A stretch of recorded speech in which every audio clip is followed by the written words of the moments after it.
Good morning, students. Today I am going to explain lesson 3 The Little Girl. इससे पहले के video में हमने आप लोगों को यहाँ तक पढ़ाया था. आज हम यहाँ से स्टार्ट कर रहे हैं. The McDonald's lived next door. They had 5 children. Looking through a gap in the fence, the little girl saw them playing tag in the evening. पास के द्वार पर पड़ोस में मैकडोनेल्ड परिवार रहता था. उनके यहाँ 5 बच्चे थे. बाढ़ के एक गैप से देखते हुए नन्हे बालिका ने देखा कि वह शाम को पकड़मारी खेल रहे थे. The father with the baby Mao on his shoulders, 2 little girls hanging on to his coat pockets ran round and round the flower beds, shaking with laughter. Once she saw the boys turn the hose on him and he tried to catch them, laughing all the time. उनके पिता baby माओ को अपने कंधे पर बिठाए थे. 2 babies उसके coat के पॉकेट्स पर गमलों के आसपास चक्कर लगा रही थी और हंसी के फव्वारे छूट रहे थे. एक बार उसने देखा कि वे पाइप को उसकी ओर मोड़ रहे थे और वह हंसते हंसते पकड़ने की कोशिश कर रहे थे. Then it was she decided there were different sorts of fathers. तब उसने निश्चय किया कि दुनिया में तरह तरह के पापा रहते हैं. Suddenly one day mother became ill and she and grandmother went to the hospital. अचानक एक दिन माँ बीमार पड़ गई और वह और दादी हॉस्पिटल गए. The little girl was left alone in the house with alias the cook. नन्ही बालिका अलाइस रसोइया के साथ अकेली घर में रह गई. That was all right in the daytime. दिन में तो सब ठीक था. But while Alice was putting her to bed, she grew suddenly afraid. लेकिन जब एलाइस उसे बिस्तर पर रात में सुलाया तो वह अचानक बहुत डर से भर गई. What will I do if I have a nightmare? She asked. I often have nightmares and then Granny takes me into her bed. I can't stay in the dark. It all gets whispery. अगर मुझे दुस्सपन आया तो मैं क्या करूंगी? उसने पूछा. मुझे अक्सर दुस्सपन आते रहते हैं और फिर मुझे दादी अपने बिस्तर पर ले जाती है. मैं अंधेरे में नहीं रह सकती.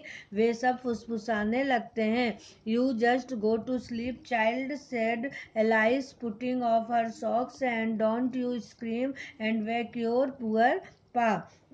बच्ची तुम सोने की कोशिश करो, अलाइस ने उसके मोजे खोलते हुए कहा, और चीखना मत, बेचारे पा को जगा मत देना.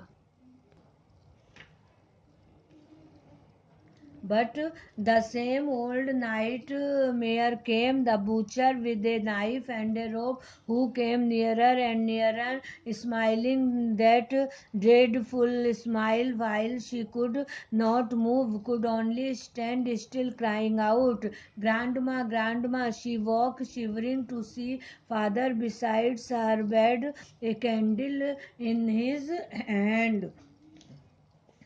किंतु वही पुराना डरावना सपना आया. कसाई अपने हाथों में तेज चाकू व रस्सा लिए पास में बड़ी भयानक मुस्कुराहट लिए आया. वह चीखी, स्थिर खड़ी रही. दादी, दादी. वह कांपती हुई अपने पिता को हाथ में एक मोमबत्ती लिए बिस्तर के पास खड़े होते देखती रही. What's the matter? He said. क्या बात है? उन्होंने कहा. Oh, a butcher, a knife. I want Granny. He blew out the candle, bent down and caught up the child in the arms, carrying her along the passage to the big bedroom. अरे, एक कसाई, एक छुरी. मुझे दादी चाहिए. उसने मोमबत्ती बुझाई.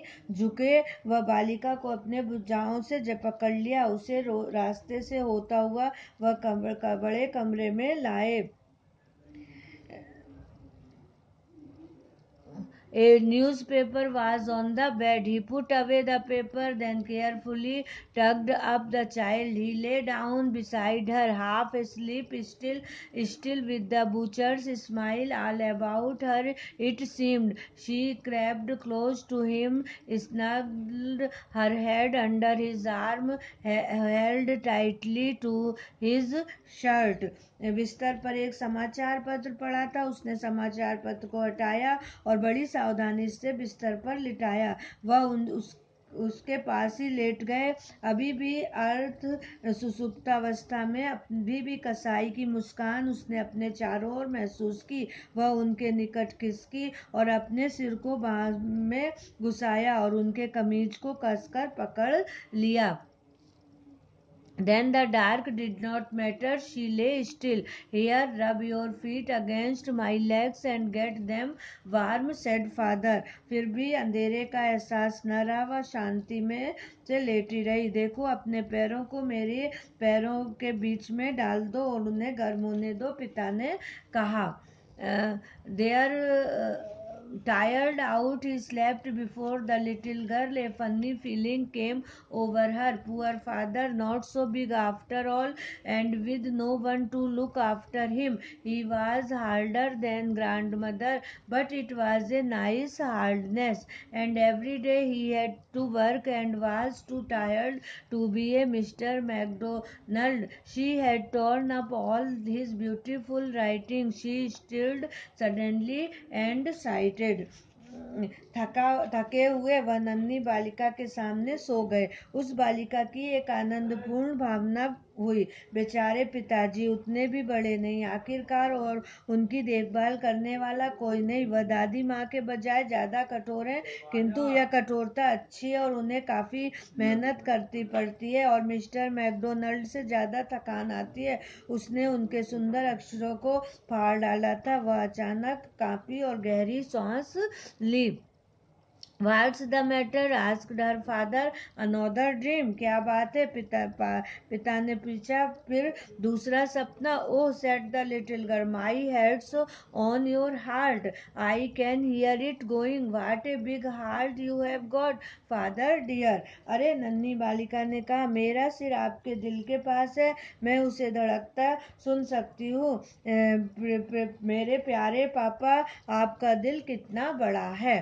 तो इस तरह से वो छोटी सी लड़की जब अपने पापा से डरी सहमी सी रहती थी, लेकिन जब उसको उसके पापा ने अपने पास लिटाया तो उसको समझ में आया कि उसके पापा भी बहुत अच्छे हैं. चूंकि वो थक जाते हैं इसलिए केवल डांटते हैं और वो उनसे डरती है. ये आप लोगों को क्लियर हो गया होगा. Okay, thank you.